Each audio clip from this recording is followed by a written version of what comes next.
ஒரு சிறிய எறும்பு மட்டும் அசைந்தும் சோர்ந்தும் இல்லாமல் அவளது வேலைக்குச் சென்று கொண்டிருந்தாள். அவள் பெயர் அஞ்சலி எறும்பு.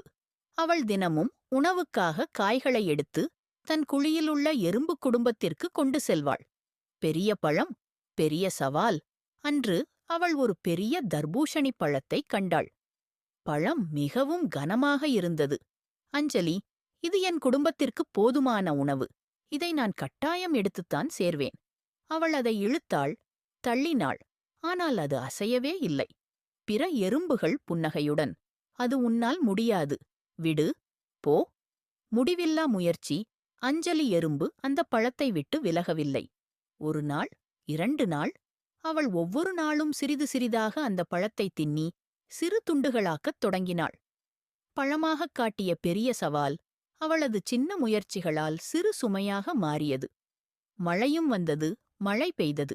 மற்ற எறும்புகள் பாதுகாப்பாக உள்ளே ஓடின.